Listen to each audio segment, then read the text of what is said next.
Fallout has some surprising projects on the way, including fully overhauled mods that could stand as a game on their own, future new sequels, or even remasters for beloved older titles. We wanted to show you guys a bunch of the best ones on the slate, projects to look forward to if you're a Fallout fan. Trust me, it's not all gloom and doom for us. If there's a project that you're interested in that doesn't make our list, then let us know below and maybe we'll do a part 2 or something. If you guys do love Fallout, then you've made it to the right place. We have tons of Fallout on the channel and a lot more to come, so consider subbing if you're into that kind of thing. Enjoy, guys.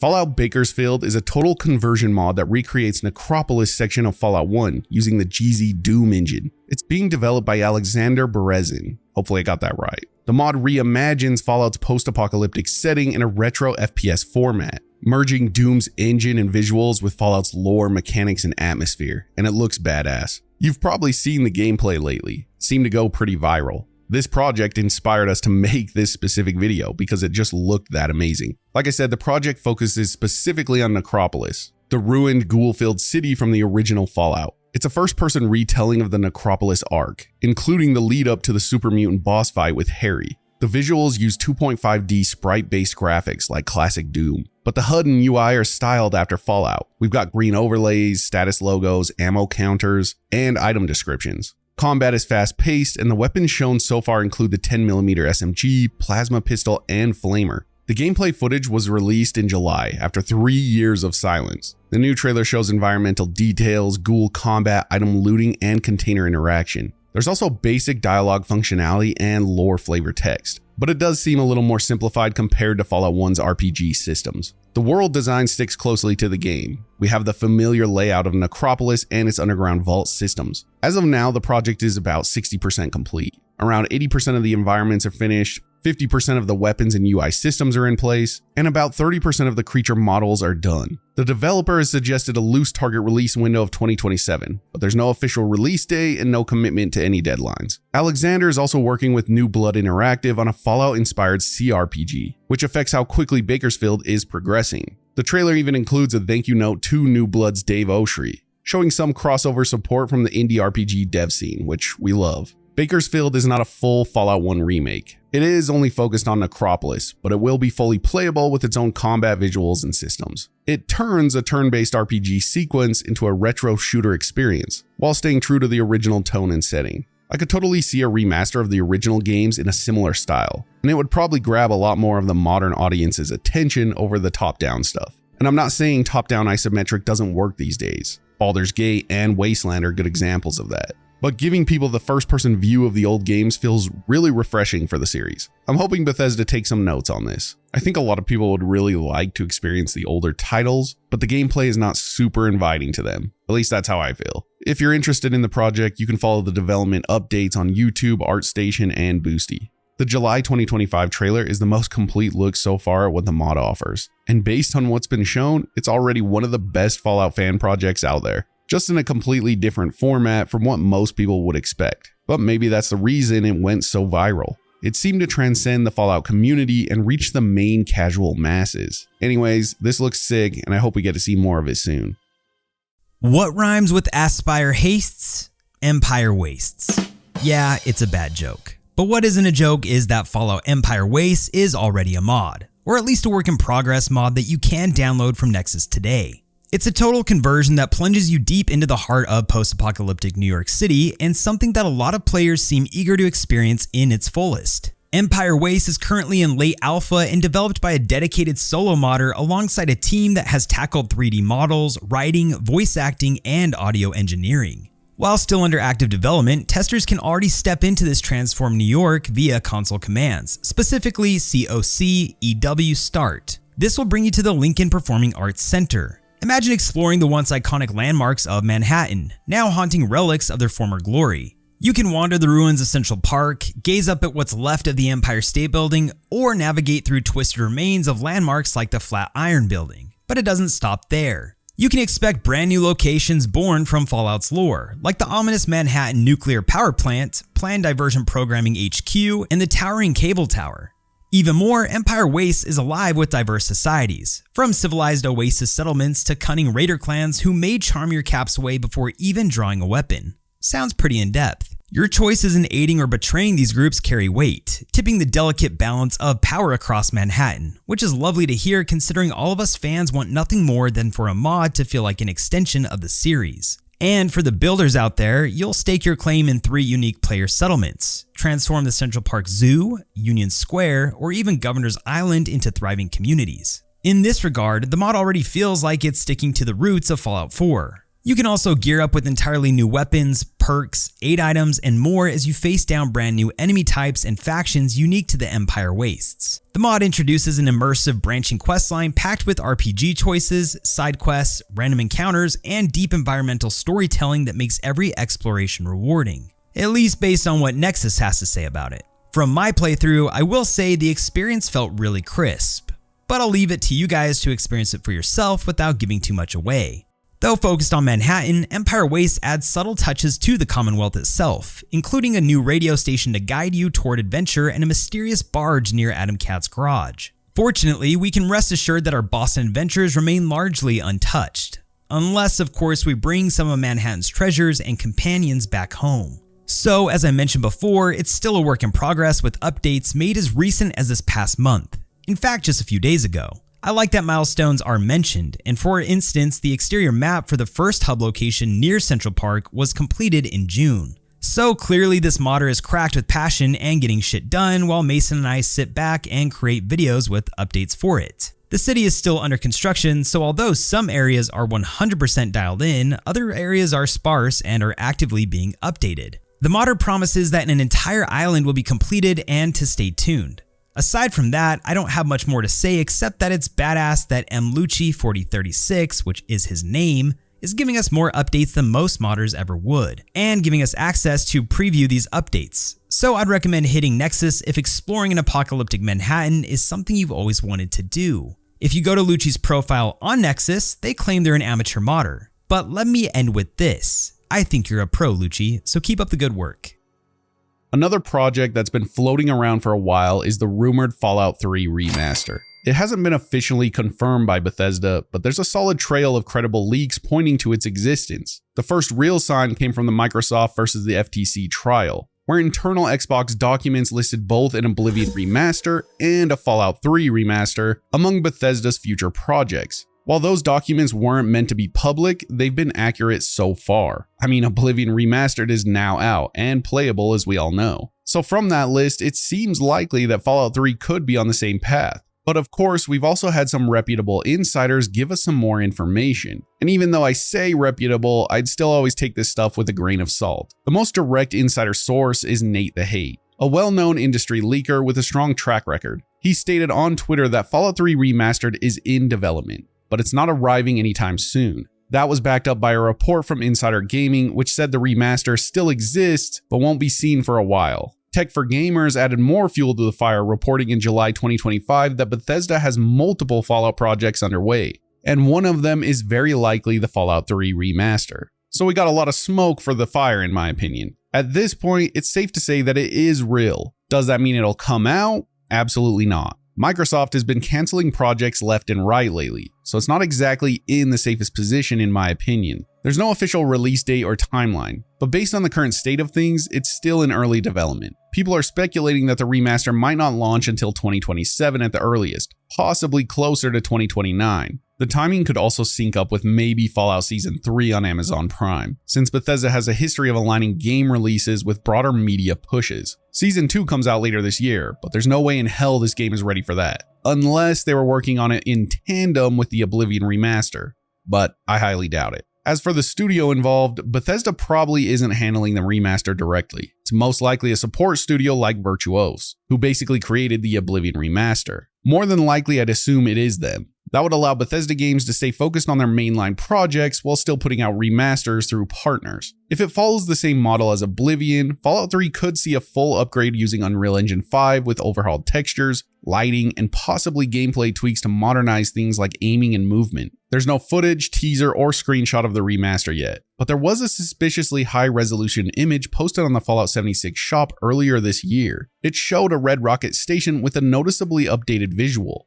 It didn't match any known in-game asset, and it wasn't labeled, but it was clearly a higher fidelity than Fallout 76 or Fallout 4 assets. Some people think it could be a preview of the remaster's art style, dropped intentionally or by accident. It looks like the red rocket you find in Fallout 3's Springvale. This one though, I'd take with a massive grain of salt. It's just something I found while researching and I've come to no current conclusions on what it is. I don't play 76 outside of like getting footage, so if this was already released or people know what's going on, let me know in the comments. Overall, the Fallout 3 remaster looks real, but it's nowhere near release. There's enough behind the scenes chatter to take it seriously, especially with multiple independent sources confirming it. But I don't think this is something that we're going to see announced or shown anytime soon. If I had to predict it, I would say 2027, but who knows. Until then, the most we'll get is probably speculation or a few vague leaks. But I'm super excited for it. If Microsoft cancels this one, there will be hell to pay. Fallout 4 New Vegas is a project aimed to recreate and revitalize Fallout New Vegas in the Fallout 4 creation engine. If you go to their X account at project_F4NV, you'll find that with almost 60k followers, there's clearly not just a want for this project to come to light, but a need. Unlike Empire Wastes, this mod goes very light in terms of recent or active updates. As far as I can tell, the team has been relatively quiet with only a handful of posts within the past couple of years, with notable highlights such as work being done on Helios 1 and the Sunset Sarsaparilla HQ. As I was scrolling down their page, I got a feel for a lot of the graphic and design updates the team had been working on. Old barns, cars roasting in the Mojave sun, and weapon designs are featured on the page. Sure, some of their most recent updates go back to 2020, but if you hit the old tube up, you'll find more comprehensive teasers posted to their account. I did a deeper dive and found that a link under their most recent upload was showcasing an active Nexus mod that brings to life New Vegas' recharged weaponry to Fallout 4, as well as their classic laser pistols. And somehow I missed it entirely, but if you do even more research as to who did the mod upload, you'll find that user Shimsham was active as recent as the past week. So where am I going with all of this? While everyone is stoked about New Vegas to be reimagined and updated from its clunky present state, it's encouraging that the modders are still active on Nexus today and have been dropping at least some moddy content. Going back to the New Vegas map mod, they did drop a gameplay trailer back in 2020 where we get to see a moody Nipton lit up by its iconic flames, with beautiful shadows being cast by the crucified in the streets. Rex looks as cheerful as ever, and the Vicky and Vance casino looks fucking fantastic lit up under a starry night sky. The approach from the team here is different than that of the Empire Wastes. Whereas Empire Waste drops updates and has a work in progress model we can beta test, the team behind the New Vegas mod has more of a let's get shit done and only drop huge announcements when they're ready approach. I looked at their most recent post on YouTube and they state, quote, "Howdy folks, we've realized that a lot of you haven't heard much from us here and wanted to provide a bit of an update. As you've undoubtedly noticed by now, we do not upload videos frequently. Creating videos takes a lot of effort, and that energy can often be better spent actually working on the project. While more videos will be coming out in the future, our team is far more active on other platforms, and following us there will get you far more useful and up-to-date information on Fallout 4 New Vegas." End quote. I can respect the approach, but man do I wish we had some more tea on what's going on here. So New Vegas team, if you're watching this, for the love of the good Lord himself, please give us a 2025 update. And by update, I mean a full-on trailer, though I still appreciate the small X posts here and there. Plus, with Fallout TV dropping a New Vegas Season 2, it seems like a strategic move to drop at least something in the next few months. Hell, even another vid on when Brahmin invasions would suffice. Another heavily discussed project is of course a possible Fallout New Vegas remaster. This one hasn't been confirmed by Bethesda either, but there's a growing pile of indirect evidence and industry speculation. There's been a lot of talk from industry insiders. On the Friends Per Second podcast, VGC's Jordan Midler stated that multiple Fallout projects are currently in development. He didn't say New Vegas specifically, he strongly implied that something related to it might be in the works. Obsidian writer Chris Avalon was asked directly about a remaster and said he wasn't involved, but didn't deny that something could be happening without him. But even if it's not New Vegas, then we're definitely getting something. It's hard to say really. Maybe the original games remastered by inXile, or a new studio doing a spin-off similar to New Vegas. It's pretty exciting. In terms of technical possibilities, a lot of people have pointed out that Fallout New Vegas reused most of its assets from Fallout 3. So if Bethesda is already remastering Fallout 3, those same upgraded models, textures, and lighting systems could easily be carried over into a New Vegas remaster. That would probably cut development time and effort significantly, making the project a lot more practical. Obviously, everyone has made it clear that they want a remaster. But at this point, there's no trailer, no assets, and no announcement. And really, no leaks. But a New Vegas remaster seems realistic. It's just a matter of when and who's working on it. If Bethesda wants to maintain the momentum of the Fallout brand heading into the next few years, a New Vegas remaster makes sense, especially with the public interest already peaking again. Plus, it's a money printing machine for Microsoft. It just seems very likely, but it could be a very long ways off. Project Motherfucking Arroyo, where visuals are not final, but damn do they look crispy. A couple of large rock domes, skeletons on some wood, and a beautiful but ominous church. This is the biggest little Fallout 2 recreation ever made. And no, I didn't come up with that, it says so in the title. What makes this project cool is that it's paying respects to one of the darkest games in Fallout. Actually, Fallout 2 is likely the darkest game in the series. This is the game where there's literally a perk called Child Killer and where you can do nefarious shit like SA someone, and no, I'm not joking. Now, will they add all that stuff to the game? I doubt it. But I don't doubt that this game would be a great way for us fans to experience a more playable version of the original top-down style RPG. Perhaps that's what makes this game so cool. My first Fallout game I played was New Vegas, and New Vegas made me want to throw my controller through the wall because of how buggy it was, but I still played it because it was one of the most immersive 3D RPGs at the time. Keyword being 3D. When I tried to go back to Fallout 1 and Fallout 2, it was kind of hard for me. I know, I might get roasted in the comments for saying that, but it's just my opinion. I appreciated them for the narrative, the lore, and for the talking heads, but I would be lying if I said that either of them were in my top 3 Fallout games. And this is where the need for Project Arroyo comes in. This game is set in the beautiful Fallout 4 engine, and the trailer truly showcases just how damn good it looks. Visualized through trailers and concept art, Project Arroyo aims to recreate the entire Fallout 2 campaign in full 3D, with modern TES-style open-world design, reimagined interiors, new mechanics, and allegedly even cut content based on a forum I found. The team plans to expand the size of the original game map, giving areas like San Francisco and village hubs more depth and polish. They've even released this cool fan-fit Pip-Boy 2000 mod offering a 90s style Risk computer recreated for walking through in Fallout 4, and available to download now via Nexus Mods. Led by Damien, the project has over 100 volunteers and features content like original voice acting and music. Much like the mod for Skyrim, Arroyo will be launched on Steam, which means it will be available to the masses, or for people who like Fallout but don't usually use mods. And if you're watching this and haven't used mods before, let me tell you, they're so worth it. They make games like New Vegas playable and games like Skyrim even more endearing than they already are. I digress.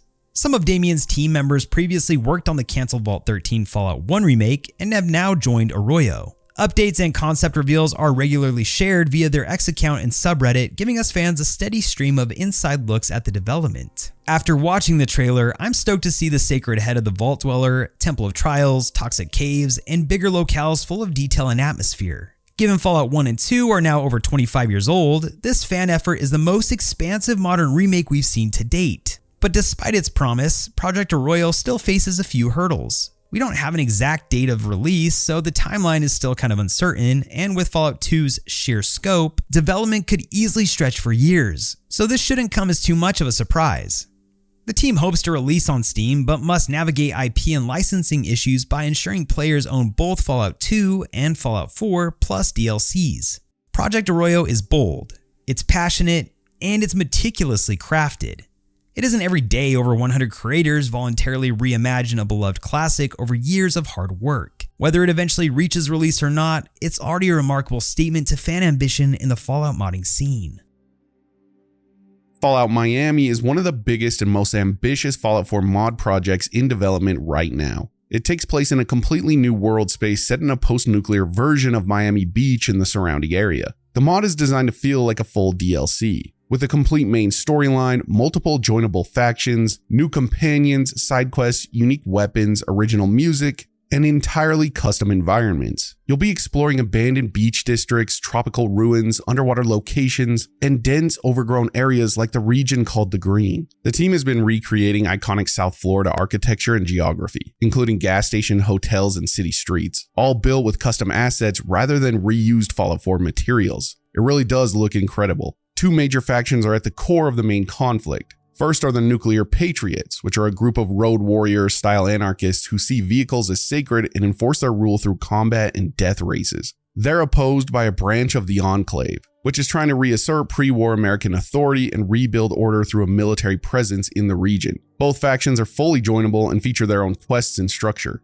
The team is also promising the return of player choice. On their website, they say, with the return of the faction reputation system, numerous and varied perk and attribute checks, and support for multiple playstyles, expect your choices to matter. Your standing with the various factions will change based on your decisions, and many different and unexpected outcomes await you in your quest. This is something we definitely need again. It's been a long time since our choices really mattered in a Fallout game, in my opinion. The mod also introduces new creatures like Snapjaw, which is a mutated alligator, and Mingos, which are a fire-spewing creature. There are also new weapons, including the Wild Goose submachine gun. This was introduced through an early release quest mod called Miami Misadventures Episode 1. That side mod is already available and works as a standalone Fallout 4 mission. It gives us a little glimpse into the assets being used for the Miami mod. The gameplay that I'm showing right now is some of those assets, which are pretty cool. The team has also released other mini mods like the quad barrel shotgun, which is also available for PC and Xbox. Fallout Miami requires the full Fallout 4 base game plus all the official DLCs. That includes Far Harbor and Nuka World. There's no planned version for players without the DLC, and the mod won't be released on PlayStation platforms due to technical limitations. It's being developed for PC, and some of the smaller side content is available on Xbox. But the main mod will likely remain PC only due to the size and scripting constraints. We see that a lot with these bigger mods, including Fallout London, which is officially released. Miami has been in development since 2018. It's being created by a large team of volunteers who have backgrounds in level design, writing, voice acting, modeling, and animation. They post updates regularly in form of trailers, development blogs, and Miami Misadventures, the episodes that we talked about earlier.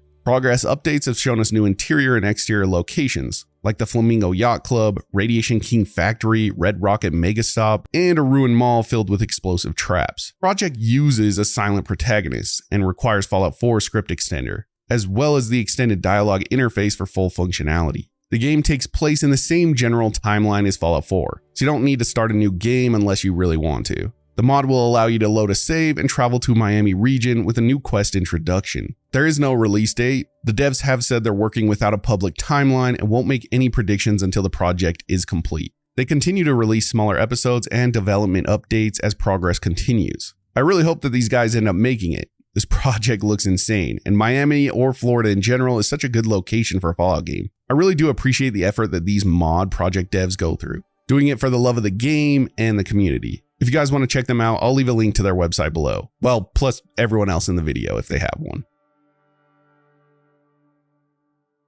To understand Fallout 4 Appalachia, we need to take a tour through Fallout 76, or at least get a quick understanding of 76 and its geography. Since many Fallout fans haven't touched 76 due to its rocky launch, I wanted to give a brief overview of the game before we jump into the mod and its vision. Fallout 76 is an online multiplayer entry in the Fallout series set in the Appalachian region of West Virginia, featuring an expansive detailed map inspired by real-world locations. Released as a prequel to previous Fallout games, it takes place in 2102, just 25 years after the nuclear war, making it one of the earliest timelines explored in the franchise. For those unfamiliar with the Appalachia region, it's notable for its diverse geography, ranging from forested mountains and toxic swamps to desolate mining towns and irradiated wastelands, all filled with mutated wildlife and remnants of pre-war society, which is what one would expect when playing a Fallout game. The region is divided into distinct areas such as the Forest, Ash Heap, Toxic Valley, Savage Divide, the Mire, and Cranberry Bog,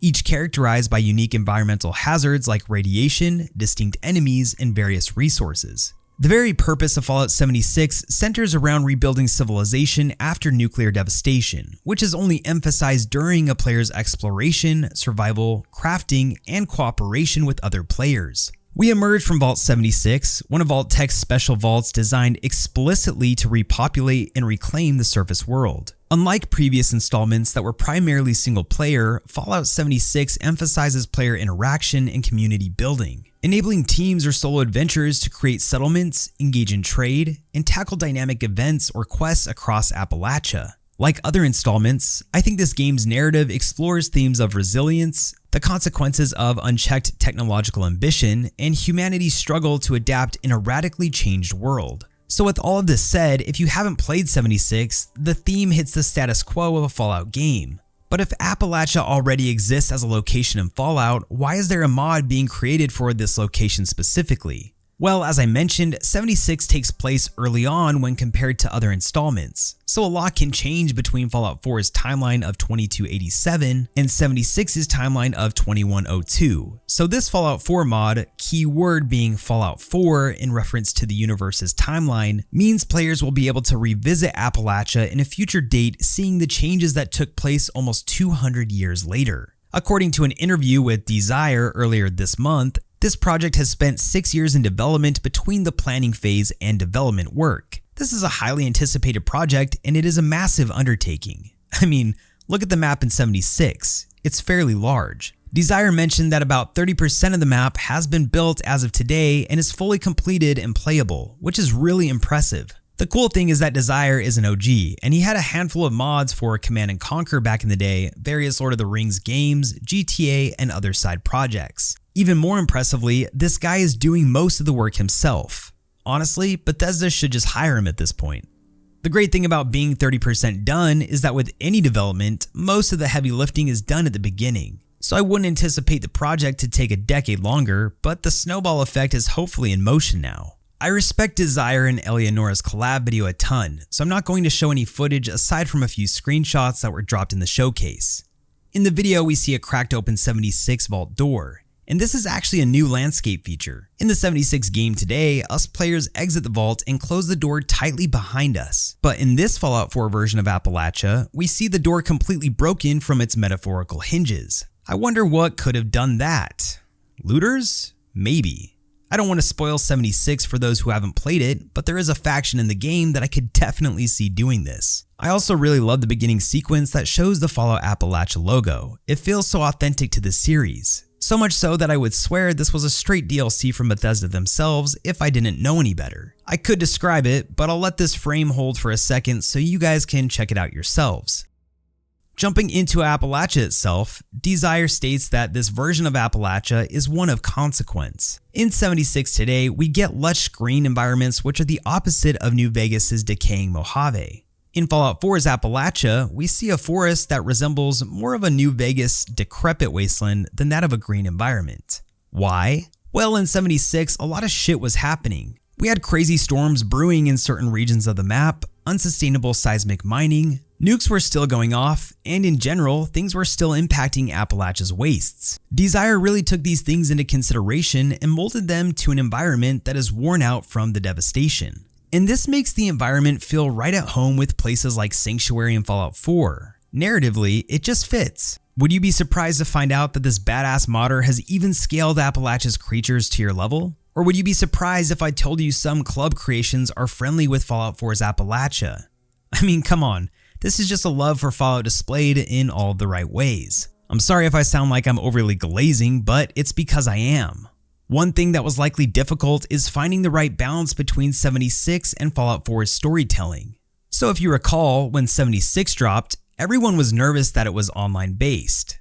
There were pros and cons to this approach. A big pro is that the environment changes and events can occur and more. A pro to Fallout 4 is that we get a more intimate storytelling and true RPG experience, at least in my opinion. What Fallout 4 Appalachia does right, based on what I'm seeing, is it's giving us players a more true Fallout experience that is player driven. I like that in Eleonora's vid, we get to hear Desire say something along the lines of 76 is more about the environment happening to the player, whereas in Fallout 4, Appalachia is the player driving what happens to the world. I couldn't agree more with the statement, and I feel we will get to play Appalachia as it should have been played to begin with. But still, I won't lie, I do enjoy 76 for its flaws and all. Basically, your choices in Fallout 4's core game and Appalachia impacts the way you experience the world. For instance, if you evacuated the Institute in Fallout 4, you might see roaming synth refugees in Appalachia. We also get to see certain crafting materials from 76 make their way into the modern Appalachia, and allegedly blueprints for weapons and armor will find their way here too.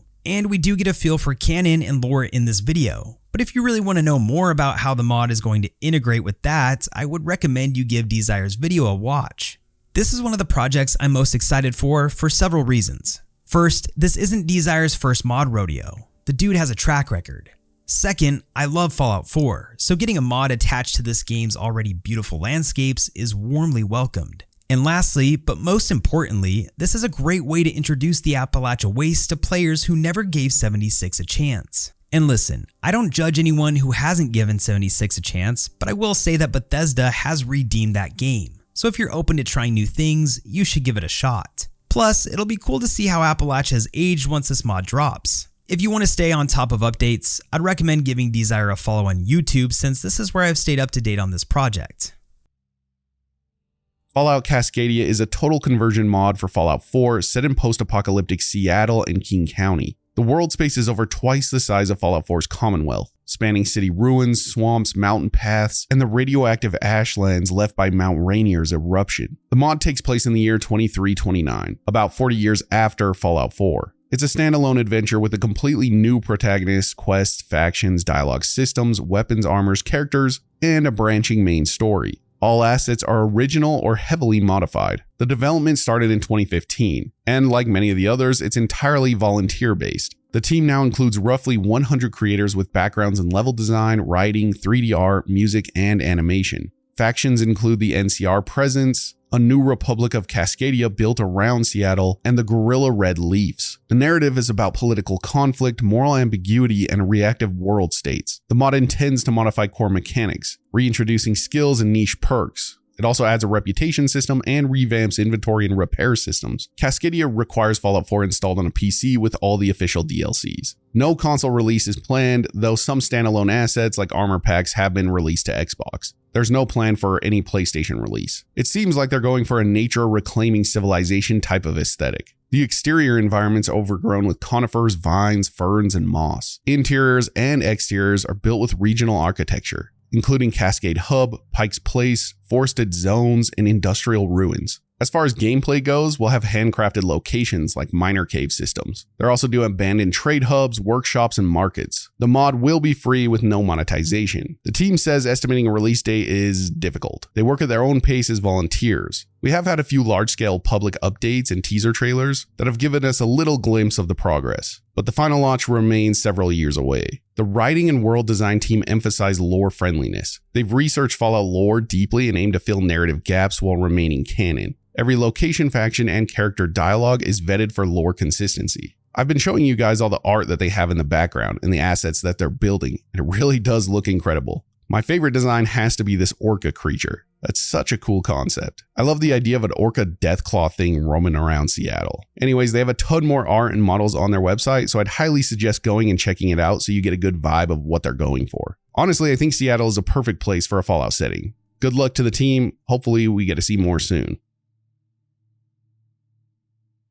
I know that this mod has been officially suspended, but I still wanted to showcase it in this video. It seemed like they'd got pretty far in development, and it really is a shame that they couldn't end up finishing it. But it's awesome that they plan to release what they have so far, so we get a little glimpse into what they had cooking. Fallout Vault 13 was a total conversion project that aimed to remake the original Fallout from 1997 in Fallout 4's engine. It started development in early 2021, led by a modder named Colin Wino. Hopefully that's how you say it, but I'm not too sure. It was being built as a full 3D open world recreation of the classic isometric RPG. The plan was to keep the same core storyline and world structure: Vault 13, Shady Sands, Necropolis, Junktown, and all of the original locations, while rebuilding everything with modern tools, dialogue systems, combat mechanics, and visuals. The mod used Fallout 4's creation engine, but added custom systems to replicate Fallout 1's more complex RPG elements. That included perks, skills, traits, and branching dialogue. The world map was split into 5 major zones to match Fallout 1's segmented travel system, since it wouldn't have worked as a seamless open world. They also created new interiors and restored some cut content,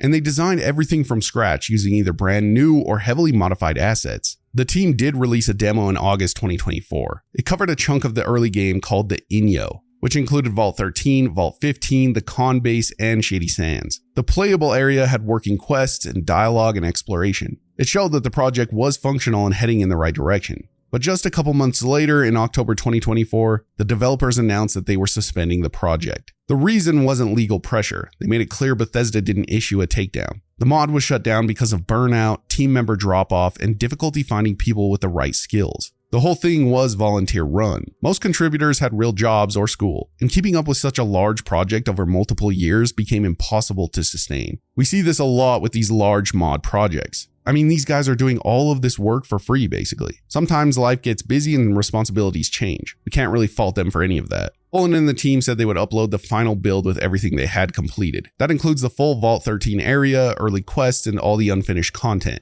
It'll be released on Nexus Mods for anyone who wants to explore it or possibly continue development on it down the line. They also said they plan to post a post-mortem explaining what worked, what didn't, and what future modders might learn from the experience. During the development, the team was pretty transparent about how they operated. They recruited through Reddit and modding communities, dividing the project into different departments like level design, scripting, writing, animation, and asset creation. Colin handled quest logic, dialogue implementation, scripting, and team management. They didn't follow hard deadlines and allowed volunteers to contribute based on interest, which kept pressure low, but it also made it hard to hit major milestones consistently. The final product was supposed to include fully voiced characters, new audio, and all original writing, not reused lines from Fallout 1. The team was going to make sure everything stayed lore accurate, down to the character backgrounds, their place names, and faction histories. Dialogue choices were designed to reflect special stats. The plan was to make it feel like a real Fallout title and not just a visual overhaul. Fallout 13 may be suspended, but it's not fully canceled. There are no plans for the original team to return to active development, but the files and systems are being shared publicly. Anyone interested in Fallout modding or just curious about how Fallout 1 could work in 3D can still experience what the project accomplished before it was put on hold, or even build on the foundation that the team created and take on the project themselves. It's unlikely, but you never know. I would love to see the old games brought back in the modern engines, but what I think Bakersfield is doing is more achievable. And I think maybe it fits the old game's aesthetic better as well. What do you guys prefer? Keep them isometric, but modernize it? Remake the games in the creation engine? Or do something more like Bakersfield and rework the old games into something a little different? In Point Lookout, you'll find fresh-grown food, mysterious locals, and treasures as of yet unlooted. But keep your wits about you, because you'll find more than a few exotic critters and inhospitable locals. So stay here if you're not man enough. Fallout 4 Capital Wasteland. Is it a worthy endeavor? It is. Is it a massive undertaking? Certainly. Will it come out before Fallout 5? I hope so. If you go to their site, capitalwasteland.com, you will find a homepage full of teasers. And yes, I mean that with every sense of the word. These videos do just that. They tease us with promise. But before going into it, let me read you the team's goal and promise. Long ago in an ancient and chaotic time period known as the 2000s, Bethesda and ZeniMax attained the rights to a game called Fallout, a post-apocalyptic role-playing game from Interplay and Black Isle Studios. In 2008, they released their first installation into the franchise, Fallout 3. Now, nearly 10 years later, we want to keep the first 3D entry alive and kicking by updating and bringing it into the current generation of gaming and graphics by rebuilding the entire Capital Wasteland, complete with quests, dialogue, and all locations into Fallout 4's creation engine. Let me start off with the good.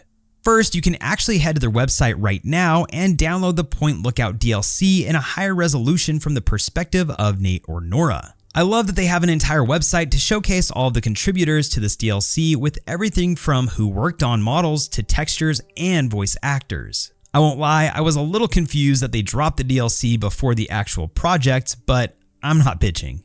The team wanted to give the community something prior to dropping the full project, and although this is bass-ackwards, I kind of like it. It proves that the team is truly dedicated, and I think getting something off the ground is better than years of promises. The other good thing to point is something I briefly mentioned already, the website. I love that the team spent time on providing a platform other than Discord for those who want a quick update on what's going on with the project. What about the bad, you might ask? Well, their Instagram has taken a back seat and hasn't been updated in like half a decade. So this isn't the worst sign, seeing as how the team still provides updates on Discord, the website, and delivered a working DLC. Now, the neutral component is that they haven't had an update on their site since 2022. There's more updates within their Discord since the 2022 update on their site, but I'll give you a few highlights regarding those updates. Classic Fallout 3 mechanics are fully integrated. Guns now suffer wear, deal less damage over time, and jam if not maintained. A repair HUD allows players to patch up weapons using similar items or vendors if they've got the caps. The old school Skyrim-esque perk and skill screens have been faithfully recreated, complete with a proper karma tab in the Pip-Boy UI to track your moral choices. Enemy characters now have a ragdoll type of effect when knocked out thanks to the integration of the knockout framework by SEB263. The iconic gene projector scene, think haircut facial reconstruction, is restored using a fully rebuilt UI system in the mod. Another great sign is that the majority of the capital Wasteland map has its first pass of terrain and landscaping completed. Level designers are steadily filling in iconic areas like Springvale, Big Town, Downtown DC, and Raven Rock. Shout out to the Fried Turkey for taking that undertaking on. To preserve Fallout 3's visual tone, the team largely avoided using Fallout 4's default rocks, vegetation, terrain paint, and weather. Instead, they built new assets to match the original game's color palette, atmosphere, and aesthetic. I like that they stayed true to the environmental palette here, but I also would have been happy if they hadn't. But props to sticking true to the source material. Key interiors have also had their atmospheric set pieces worked on alongside of bespoke lighting. The project includes over 2,500 custom created assets ranging from weapons, NPC costumes, creatures, foliage, rubble kits, Brahmin props, bobbleheads, grass meshes, and more.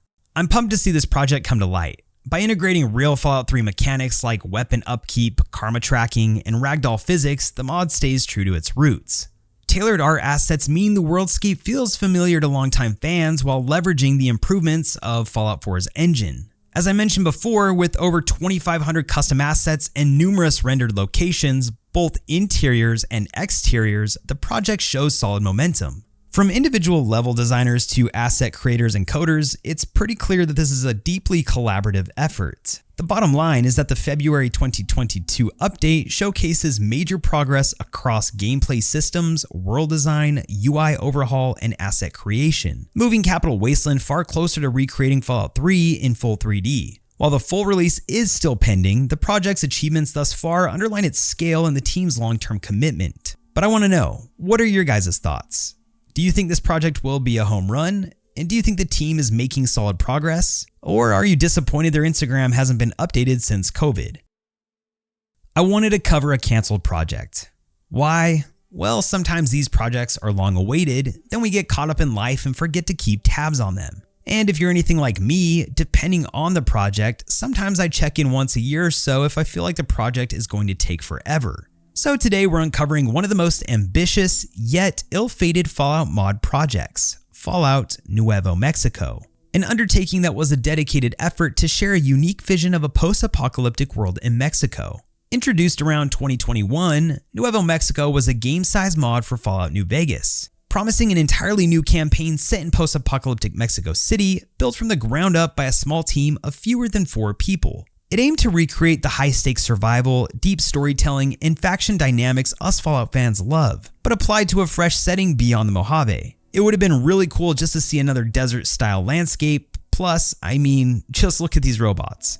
And just look at the level of detail in the landscape. Oh, and did I mention we have images of Hispanic Gamora type of gals? Damn, I miss those pasties. But more importantly, this was a New Vegas add-on, and if you give the trailer a shout, you'd see just how much respect it pays to the game. The project was spearheaded by modder Zapshock, backed by a tiny core team of under 4 collaborators, and a rotating cast of contributors, voice actors, and artists who helped shape the world. Despite the massive scale, Nuevo Mexico remained independent and crowd-free, a labor of love and community effort. Over 4 years, Zapshock poured thousands of hours into development, early mornings, late nights, and countless weekends devoted to world building and scripting new quests. The passion Zapshock had for this alone was extremely compelling, and I think this project, had it seen the light of day, it would have been one of the greatest mods or expansions really to have come out in the series. In January 2025, the project was officially cancelled, with Zapshock announcing on Discord that continuing simply wasn't sustainable.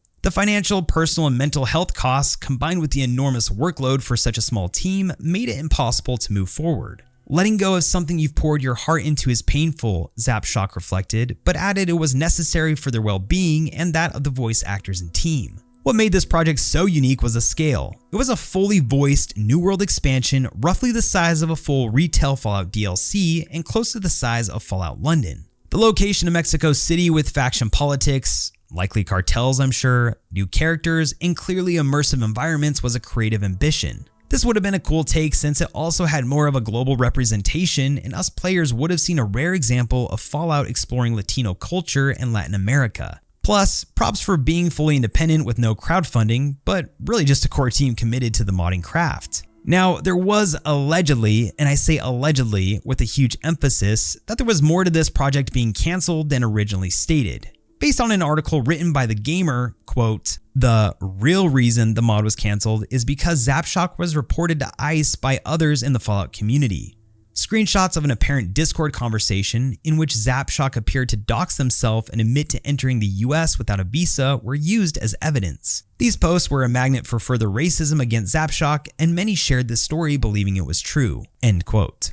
Zapshock addressed this situation, stating, "For years, other modders in this community have spread bullshit, twisted narratives, and manufactured drama all because they couldn't stand someone else doing something better than them, and called this a manufactured controversy. I personally haven't dove deep into the allegations because I was just here to enjoy a good mod, and this mod, in my opinion, was one of the best I had seen to date. While Fallout Nuevo Mexico was ultimately cancelled, its legacy is that a fan passion can dream big, but sustaining huge projects require resources, structure, and sometimes hard choices. Zapshock and the mod team gave years of creativity to the Fallout universe, and though the mod won't release, their efforts won't be forgotten. That does it for today's video on anticipated Fallout mods. What was your favorite mod we explored? Or project for that matter? Are there any that didn't make the cut? Let us know in the comments. Thanks for watching, and remember, enjoyed time is never wasted time, and we'll see you in the next.